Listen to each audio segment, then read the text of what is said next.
There's plenty of seats up front if you want to move up, so we'll try to keep this pretty informal. You can ask questions. We'll have a time for Q&A at the end. I want to introduce our school board first. Tony Clark,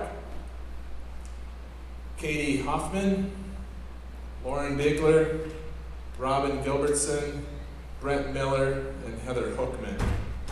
And then we also have Shelby Makeway from Ehlers, our financial advisor, and she'll be able to answer some questions at the end as well and help me in the presentation toward the end. So the reason that you're here, you all know the school board at their July 14th meeting voted unanimously to ask the voters of the school district for a special election to increase our operating levy, which would actually revoke what we currently have and then replace that with a new amount, and that's to help sustain the quality education that Maury County Central Public Schools is known for. So what is an operating levy? An operating levy is locally approved funds that help support school districts' operating costs. There are different buckets that schools pull funding from, and those buckets are very specific on what they can be spent on. So for example, our food service fund, we have a healthy fund balance in our food service, but we can't use any of that extra money for operating costs. Same thing with capital expenses. Operating funds is the most widely open fund bucket that we can use to spend on any of those other things, but we can't use the other buckets to help the operating costs of the school district. The majority of Minnesota schools have voter-approved operating levies, and that is over 90% of school districts. And what is it used for? As I said, in a general sense, the operating costs, but that is staffing, curriculum, classroom supplies, utilities, bus transportation, and any other critical costs in operating our schools. So why is the school board asking the voters for a request? We've been committed to a strong financial stewardship and high quality education at MCC. The board's decision to bring forward this request is based upon a long-term review of financial projections, public input, and the desire to protect our opportunities for our students. With a shared approach. And that shared approach from the district side was several budget reductions that we've done over the last 6 years primarily, but this year, for this fiscal year, a huge budget reduction was done to balance our budget and have a balanced budget for this fiscal year 26, at the tune of approximately $400,000. So the other shared approach then is to ask the community to increase that support on the operating side. Talking about the budget reductions for this year, there were instructional positions that were not replaced, either through retirements and attrition that way, and then also some were cut from the budget. And that landed in the elementary, the high school, and special education. Also, there were cuts made in community education, reductions to athletic and activity programming, reductions to hourly staff, reductions in transportation, and then administration taking on additional duties with some of those required things that were cut out of those areas to pick up those requirements. And like I said, approximately $400,000 for the 25-26 school year. So why are we needing this? There are, across the state, there's 55 special elections this November. So it's not just here at MCC. The state is not keeping up with inflation. They're not providing the amount of funds that is needed to operate the schools. If it had, we would have received $1,420 more per student, a difference of about $1.35 million annually, which then we would not need a levy at all. We also have unfunded or underfunded mandates. The federal and state government require districts to provide service without additional funding or underfunding, and that shifts then the burden to the district, which in turn to the local taxpayers. So the only options that we have to bridge that funding gap are to cut budgets, which we have done, or request additional revenue authority from the voters, and most districts have done both. I have a short video that talks a little bit about school funding, those buckets that I talked about, and the reasons why school districts across the state are facing budgetary restraints. So let's start that. We can watch this. After headlines across Minnesota declared record school funding in 2023, you may be asking yourself, why are so many school districts making budget cuts and going to voters for more funding? Here are the top reasons Minnesota schools are struggling to balance budgets. Number one, inflation. Families aren't the only ones feeling the impact of rising costs. For school districts, the costs of labor, health insurance, property insurance, and school bus transportation continue to rise. The 2023 inflationary increase to the general education formula is a step forward, but it doesn't make up for decades of underfunding and failing to keep up with rising inflationary costs. Number two, unfunded and underfunded mandates from the state. When it comes to some of the most costly things schools have to pay for, it's the state legislature, not the local school board, who makes these decisions.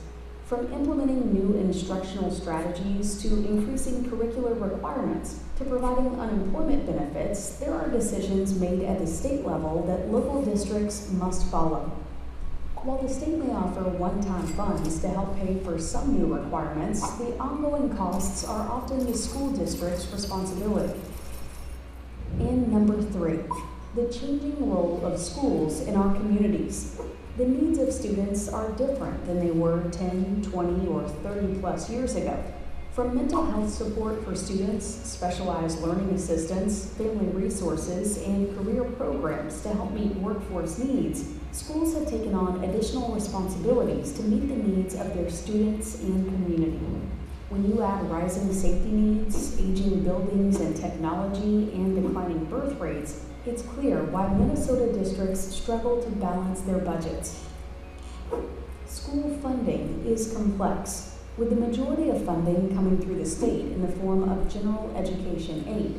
Schools also receive funds for specific categories that can only be spent on certain items. Additional needs are then covered by property taxes. In other words, just because the state is providing us with more dollars doesn't mean we can use those dollars wherever we like. Each year, we tackle the challenge of balancing these funding sources with our increasing expenses to build an effective budget that meets student needs. When our student needs exceed state and local funding, we may seek additional support through a referendum. As you can see, there's more to the story beyond headlines of schools receiving record funding, inflation, unfunded mandates, and a changing role for schools. Funding schools is an investment in our students, community, and future. Please reach out to your elected officials and share your story so they can help do their part to make sure our students and our schools are receiving the resources they need for success. Visit our website to learn more.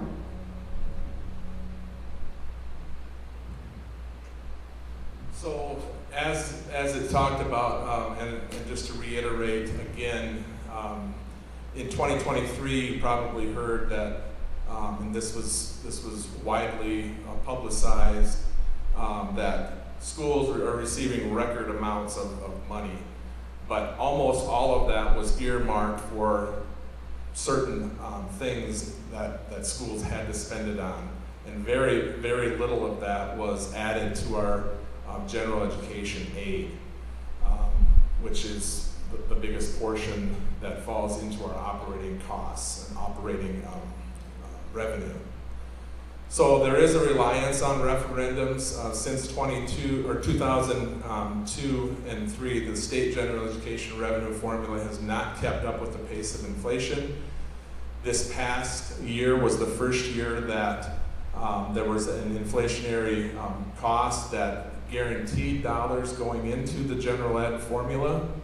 That was $200 per pupil. This is the first year of inflation being used to calculate that formula allowance. So as I stated earlier, if the allowance increased with inflation each year, it would be an additional $1,420 higher, or $8,901 for this fiscal year. This is that gap that you can see where we're at this year. We're receiving $7,481 from the state. This is where it should be with inflationary costs. And from 2021, you can see that this gap has widened significantly. And those were the years that we started to see our budgets having to dip into our reserve amounts because the costs that we had were higher than what the income that we were receiving from the state.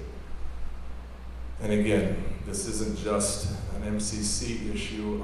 Many districts across the state are facing these same financial issues. So the difference between fiscal year 26 formula allowance per pupil and the inflation adjusted formula allowance is $1,420, or 19% difference.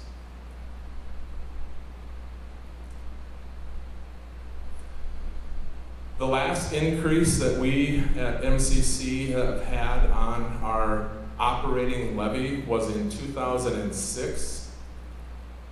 And that did not have an inflationary increaser on it. It's been a steady amount, and again, that's based upon the voter approved. It's $626. In 2019, which is the current operating referendum that was voted on, that was to approve the renewal at the same rate as it was in 2006.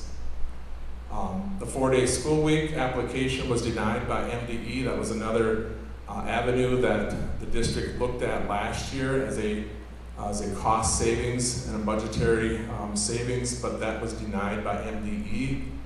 So then we have to look at another route to go to find the funds that we need. How will this levy help? Obviously, the revenue proposed would be used to sustain and maintain reasonable class sizes. We had to increase several class sizes this year as a result of our instruction staffing reductions. It will also help retain and attract high-quality teachers and other staff. It will allow us to continue offering career and technical education courses and college-ready opportunities.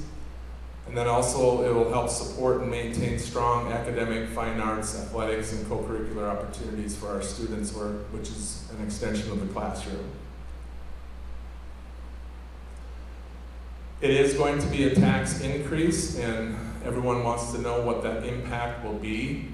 If this is approved in the election in November, the estimated tax impact would be about $171 per year or $14.25 a month on a home valued at $150,000. That's the average home in our school district, but we do have a tax calculator that Ehlers had put together for us that you'll be able to put in your valuation, your property valuation on your home, and see exactly what this tax impact is going to be. Again, it's going to revoke the current $625.69 per pupil that is on the books and approved, and then replace that with a $1,310.69 per pupil amount, which is a net increase of $685 per pupil. And that also has an increase, is set to increase at the rate of inflation beginning with taxes payable in 2027. Operating referendums are good for 10 years unless the board changes that. And that would begin with taxes payable in 2027. So after 10 years, either boards can renew those if it's not an increase, or if there is an increase, it has to go back to the voters for approval. Ag land is not taxed on operating referendums. It's just the house, garage, and 1 acre of land that is taxed for ag owners or property owners outside of the city limits. And also seasonal recreational and residential property like cabins, those are not taxed on an operating referendum either.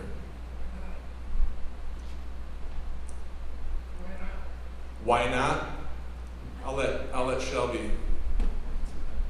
So this goes back to when Jesse Ventura was governor, and he created sort of this separate tax base calculation that just looked. It was called referendum market value tax base, and it removed the ag land and cabins from that tax base under the premise that all properties can contribute to sort of the assets of the school district or the regular parts of the school district operations, but the additional levy, the additional operations that are needed should be based on the overall residential people and businesses using it. So that was the change at that time, to remove cabins from the referendum market value, which is the tax base that this is levied on. Does that make sense? And I also failed to mention the not just residential homes, but businesses too. And thanks for bringing that up. This graph shows you the estimated tax impact, and again, you can find your exact amount on the tax calculator. But you'll see here at $150,000 estimated market value of a home, this first column is what's going to be reduced from your taxes, which in that case, 157 would come off. The new would be 320, I think that's a 326. So the net change is $171. And this is based on our current pupil unit, adjusted pupil unit at 766, which is the current adjusted pupil units. That's not the number of students that we have, but they use adjusted pupil units for that. And then you can see the net change on this column.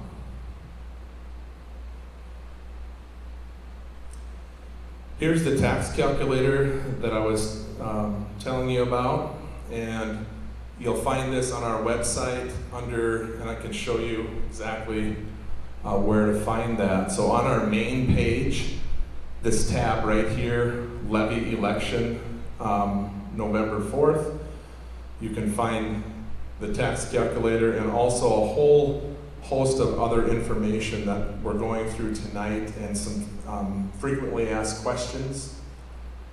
But if you go to this page, you can, toward the bottom, it shows you the impact on your property taxes, where you can find your property values, And then here's the residential homestead apartments, commercial, industrial property, your valuation. You just punch that number into this estimated market value. So let's use 200,000.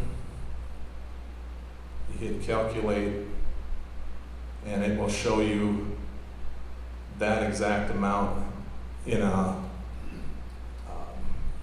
the same format as what I showed you in the previous slide. You're taking off 209. The new property authority or the tax would be 437, with a difference of 228 on a $200,000 valuation home. This site also talks about Minnesota tax credits and deferrals, and Shelby is going to address that here shortly, ways that people can look at those different credits and deferrals, and she'll address that. So that's where the tax calculator can be found specifically for finding the exact amount on your property. The next two slides is just showing a comparison of area school districts and what their operating referendum authority is, and also what their total tax authority is. This first slide shows you the operating referendum authority for local schools. You can see RTR. They do not have any. They're one of the very few school districts in the state that does not currently have an operating referendum. But you'll see in the next slide, their total tax is very comparable to other area school districts. It's just not on the operating side. The Pipestone's at 474, Edgerton at 492. We're currently at 626. Red Rock Central's at 700 per pupil. Round Lake Brewster 765. Adrian 1064. Heron Lake Okabena at 1303. Westbrook Walnut Grove at 1450. And Fulda at 2,300. So you can see if this vote would pass, it would put us at 1310. We'd still be lower than Westbrook, Walnut Grove, and Fulda. And I also want to point out that these other districts that are on that list are going through some of these same budgetary issues that they might have to also look at a operating referendum increase as well, but not at this current election coming up in November. This next slide is the total school tax comparison, how much people are paying totally for the tax. So this is based upon a home with an estimated market value of $175,000. So if you're paying, if your property value is $175,000, you're paying a total tax. This is operating referendum, and also building bond, the bond that we have for the new addition, which is a total separate tax, and then the capital project tax that we have as well. So paying $512. You can see Pipestone's at 468, Laverne at 500, RTR at 511, Tracy at 515, Westbrook Walnut Grove at 597, Edgerton at 669, Adrian at 884, and Fulda at 963. And that is before the past building bond election that they had for the 30-some million, I think it was. That is not included on this because this is for taxes payable in 2025.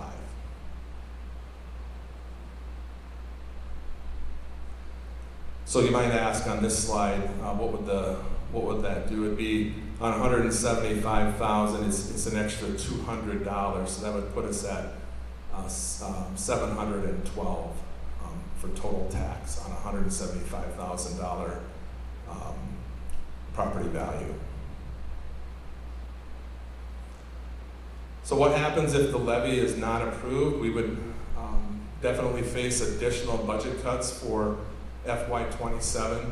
I just want to refer back to what I had talked about earlier. We balanced our budget this year with the cuts of $400,000, but that's not sustainable. Moving forward, we would have to, because there's also increases every year on all of our expenses. We would face additional staff reductions, which would in turn have additional increased class sizes for more classes. Reductions in school and district support services, and additional cuts to academic offerings, athletics, activities, and music programs. We're estimating in that $250,000 range for FY27. So when would the revenue be available? If the election is November 4th, and that will happen the 4th, and then December the school board will certify the levy, whether that's with a pass referendum or not. And then the first year of tax increase would be the taxes payable in 2026, and then fiscal year 26-27 would be the first year that we would recognize any additional funds if the vote passes. So I'm going to turn it over to Shelby now. She's going to talk a little bit about tax refunds and deferrals, and then other expertise that she has. I think it's important to also include information on these tax refund and deferral programs right now, because especially in a community like yours that has a lot of agricultural property, a lot of your properties are getting that automatic reduction for the ag credit on a certain portion of school district taxes. But just note that some of these programs that we're going to speak to here have to be applied for. So they're just general tax refund programs out there, but it's always helpful to provide any opportunity to bring some of the money from the general coffers down and to your district. So there's a few refund programs and then a deferral program. On the next slide, the first thing,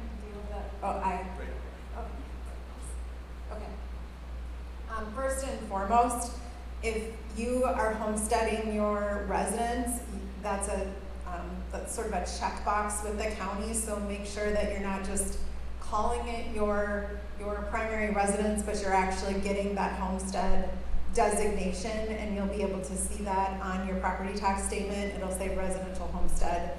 That allows you to sort of enter some of these programs. So first and foremost, you absolutely should have that homestead designation.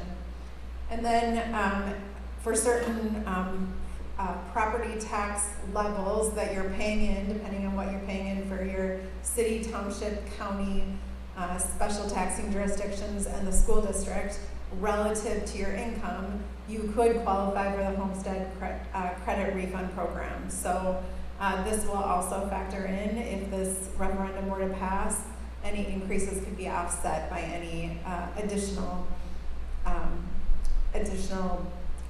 refunds relative to this program. And all of these are filled out, or these two top ones are filled out on the M1 PR, so you're not really doing it when you do your income tax, but it sort of plays off that. So as you're looking at doing your income tax or asking your tax preparer to do that, this is another form that would have to be filled out. So that one has an income test and a property tax measure associated with whatever the calculation is for your refund.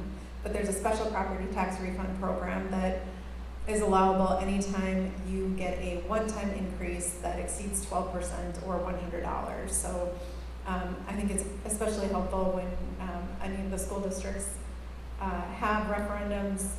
A lot of times they will exceed $100 per year or 12%. So go ahead and apply on that M1 PR and get that one-time credit back, or refund back for that increase. That's not an ongoing one like the first, the homestead credit refund, but it's for that one-time increase. It doesn't apply if you add a second story or any improvements on your home that cause your property taxes to go up. But if it goes up because of this referendum or anything, the city and counties do certainly apply for that one-time refund. And then there's a deferral program. It's the Senior Citizen Property Tax Deferral Program that is essentially a loan from the state, and it's paid back upon sale of the home. So you can get defer your property taxes if you meet certain income thresholds and age thresholds. And it's been in use, and the state it's become a little bit of a revolving loan program. So it's certainly in use, and people are taking advantage of that. And then finally, we used to have, as a state, the renter's credit. That has shifted over to an income tax credit, and that's on the Minnesota, was the M1 form? I'm trying to look at the top left. The M1 form, that's on there. There's also a deduction or subtraction for property taxes. That's not widely applicable because of the increase to the standard deduction that was done several years ago. So mostly we all take the standard deduction, but certainly if you're itemizing, take advantage of including your property tax as part of those deductions.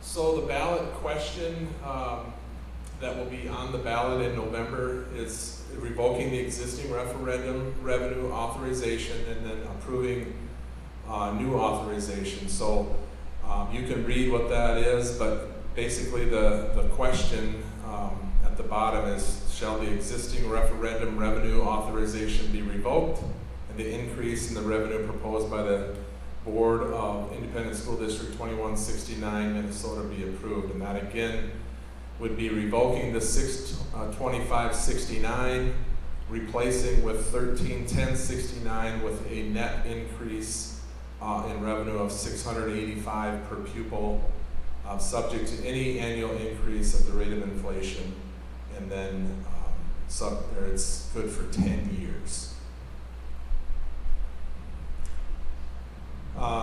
Just to inform everyone of the voting, when voting can take place, early voting actually begins or can begin on Friday of this week, September 19th. Early voting is in the district office, right inside the main entrance here. And that's Monday through Friday, 8 a.m. to 4 p.m. on business hours. And that ends Monday, November 3rd, right, the day before Election Day. Also, requests for absentee ballots can be done through the office. And then we will be mailing out our the dates that we are allowed to mail out the voter information. Starts September 20th through October 20th. So you'll be getting that information in the mail. It gives you the question and provides you that information. I talked to Heidi Winter at the county, and she said those that have permanently applied for absentee ballots, those will be mailed out as well, those that have permanently applied for absentee ballots. We have one combined polling place, so the election on election day happens at the Slayton Senior Center. Each year, school districts are required to designate a combined polling place, and our combined polling place is at the Senior Center. So you won't go to your normal precincts because the cost of that for school districts, if that's the only election, would be so great. So that's why they allow us to have the one combined polling place. And that happens on Tuesday, November 4th, Election Day, and there are no other things on any ballot. A year ago, there was a ton of things on the general election, but none this year other than the special election here for this referendum. And that happens then on the 4th of November at the Senior Center, and the polls are open from 8 a.m. to 8 p.m. that day. Here's some phone numbers and email addresses of our business manager, Katie Will. Shelby's email and phone number. And Jen Chapman also works at Ehlers and works with us as Associate Municipal Advisor. We can ask them questions. You can call the district office for questions, and then can answer any of those. And if we don't have the answer, we can try to find those with our other resources. That is all we have for presentation. We are going to open this up for Q&A. We have chairs up there. I don't know if we need those for the board or Shelby or I, but you're welcome to ask questions. We have microphones up here. If you're loud enough, you probably don't need that either with a small crowd. But hopefully that information is helpful for you as far as why and when and what that we're asking. Obviously, this is an increase in taxes like we talked about, which nobody wants to talk about, but I will say the board has done, in my opinion, a very good job of being fiscally responsible over the years. We had a question of why haven't you done this sooner? Well, part of that is because there wasn't a need, and then also the fact that being fiscally responsible, making budget reductions as we see fit over the years, so it wasn't such a big hit at one time. But since 2023, with the increases after COVID, have really put pressures on all school districts to look for different ways for funding. So I'm going to open it up for questions, and we'll try to answer those best we can.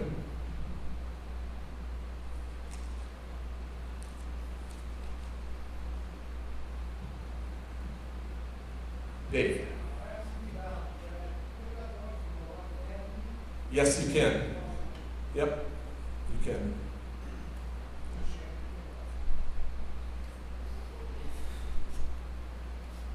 Yes. All right, so one of the slides you showed in the state, it was 1,400 something was the amount. The difference? Yeah. But what you're asking for only gives us, that 1,300 per student. So you're not, is there a reason we didn't just go max? So that's a good question. That's how much the difference is, and with the inflationary factor built into this election with the 1310, we will see an increase on that based upon the CPI. So we're only asking for what we felt is the need for this currently with that inflationary factor built in. And I have another question. Yes. All right, so let's assume it, when this passes,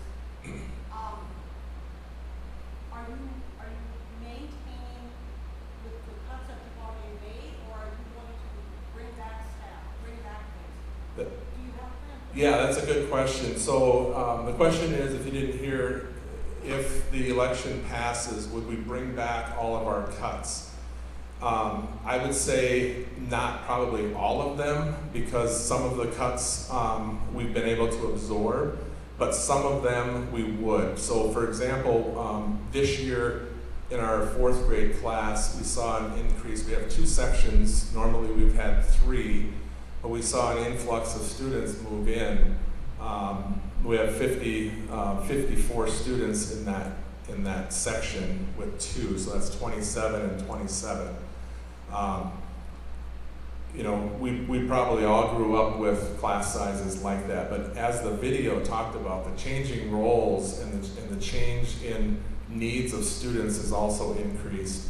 The physical classroom size is hard to maintain that too. So in that situation, we would probably bring back another teacher to fill out to maintain that class size at a reasonable amount.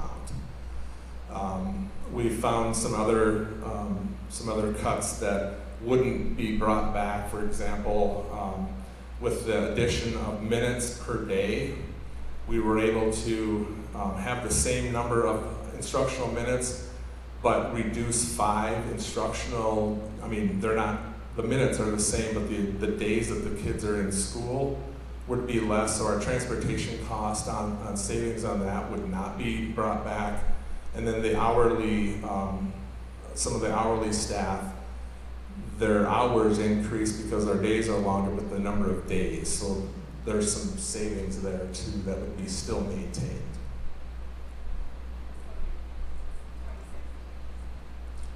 Yeah, yeah, we would not get the revenue until school year 26-27, not this year. So the cuts that we've had for this year are in place. We would not make any of those additions this year.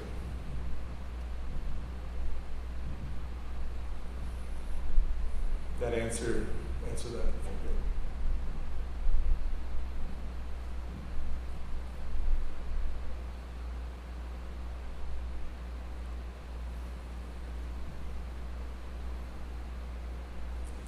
I had a question I presented at the, there was a city and county meeting yesterday. I presented, a question got brought up.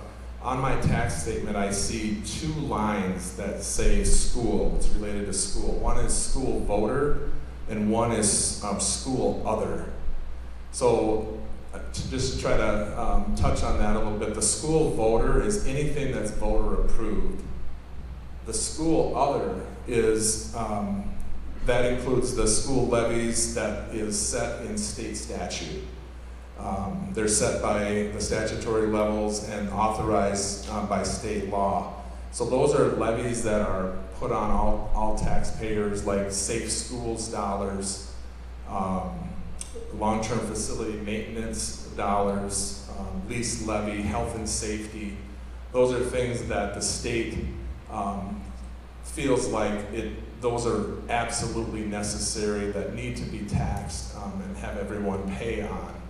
It's the school voter one that we're talking about that is approved by the voters. So hopefully that clears that up. It's not 2 different voter approved. One is state authorized and the other one is based upon the vote in an election. And that would include any vote, whether it's building bond, operating capital, anything like that. It's all in one line. It's not separated out.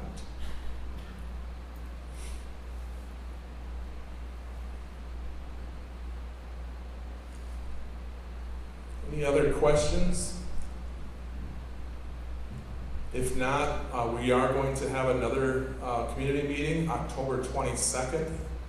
It's right before the election, or a week or so before the election.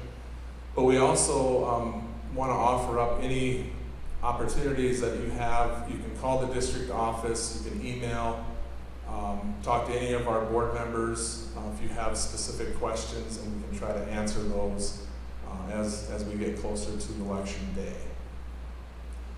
Also, we'll stick around here if you want to ask questions individually. Otherwise, thanks for coming. Glad there was enough seats for all of you, so I appreciate you coming. Thank you.